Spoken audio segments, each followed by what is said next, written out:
এই হাসিনার যে ফেসিবাদ, হাসিনার যে মাফিয়াতন্ত্র, লাশতন্ত্র, গুম খুন আয়নাগর প্রকল্প, সেটাকে বৈধতা দিয়েছিল বাংলাদেশে সিভিল সোসাইটি কিছু প্রতিনিধিরা।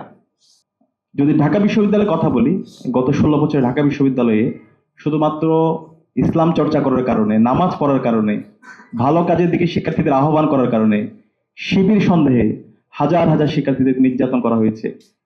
এবং এই নির্যাতন করার পরে তাদেরকে থানায় দেওয়া হয়েছে, মামলা দেওয়া হয়েছে এবং সেটাকে সেলিব্রেশন করা হয়েছে, সেটাকে উৎসব আকারে দেখা হতো। 2013 সালে শাহবাগের মাধ্যমে এই যে অবৈধ নির্যাতন, নিষ্পেষণ এবং শিবির সন্দেহে কাউকে মারা, ডিহিউম্যানাইজ করা, সেটাকে আরো শক্তিশালীভাবে এটার বৈধতা দেওয়া হয়। এভাবে 16 বছর আমরা ফেসিবাদ দেখতে পেয়েছি। খুনি হাসিনা 16 বছরে আমরা একই সাথে দেখতে পেয়েছি অসংখ্য ফেসিবাদ বিরোধী যারা আন্দোলনের নেতৃত্ব দিয়েছে তাদেরকে, তাদের পরিবারের সদস্যদেরকে গুম করেছে, খুন করেছে। 3টা নির্বাচন, সে নির্বাচন অবৈধভাবে কেন্দ্র দখল করার মাধ্যমে, ইঞ্জিনিয়ারিং মাধ্যমে এদেশের নাগরিকদের ভোটার অধিকার হরণ করেছে। এই হাসিনার যে ফেসিবাদ, হাসিনার যে মাফিয়াতন্ত্র, লাশতন্ত্র, গুম খুন আয়নাগর প্রকল্প, সেটাকে বৈধতা দিয়েছিল বাংলাদেশে সিভিল সোসাইটি কিছু প্রতিনিধিরা।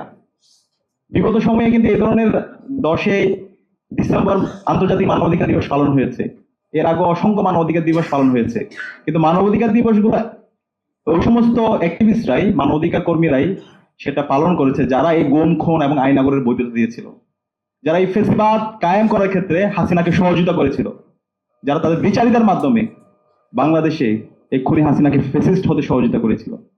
তো সে কারণে এই বিপ্লব পরবর্তী আমাদের এই ফেসিস্টদেরকে, যারা নিজেদেরকে মানবাধিকার কর্মী দাবি করে, সকল মানবাধিকার কর্মী, তাদেরকে আমাদেরকে চিনতে হবে। তারা আমাদের এই জাতির শত্রু, তারা এই বিপ্লবের বিরুদ্ধের শক্তি।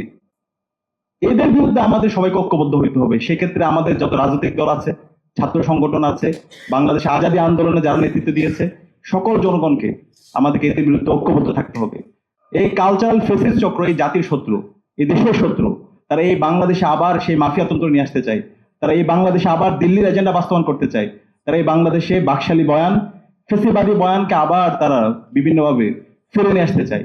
তারা আবার এই বাংলাদেশের গুম খুন আয়নাগর প্রকল্পকে নর্মালাইজ করতে চায়। সুতরাং তাদের বিরুদ্ধে আমাদের জিরো টলারেন্স নীতি ঘোষণা করতে হবে। তাদের বিরুদ্ধে দৃষ্টান্তমূলক বিচার আওতায় নিয়ে আসা, সেটাই হলো তাদের উপর ইনসাফ করা এবং এই জাতির উপর ইনসাফ করা। সে কারণে আমি আজকে আমাদের রাজনৈতিক দল, ছাত্র সংগঠন, বাংলাদেশে যারাই এই বিপ্লবের পক্ষে শক্তি আছে, আমাদের ঐক্যবদ্ধ হইতে হবে। আমাদের এই শহীদদের রেখে যাওয়া আমানতের যদি আমরা যথাযথ হক আদায় করতে চাই, তাহলে অবশ্যই আমাদেরকে এই কালচারাল ফেসিস্ট চক্র, এই যারা মানবাধিকার কর্মী বলে যারা হাসিনাকে ফেসিস্ট হতে সহযোগিতা করেছিল, যারা বাংলাদেশে শাহবাগ কায়েম করার মাধ্যমে বিচারিক হত্যাকাণ্ড থেকে শুরু করে এই গুম খুন আয়নাগরকে বৈধতা দিয়েছিল, তাদের বিরুদ্ধে আমাদের সতর্ক থাকতে হবে এবং তাদের বিচার এই স্বাধীন বাংলাদেশে সংগঠিত করতে হবে। একই সাথে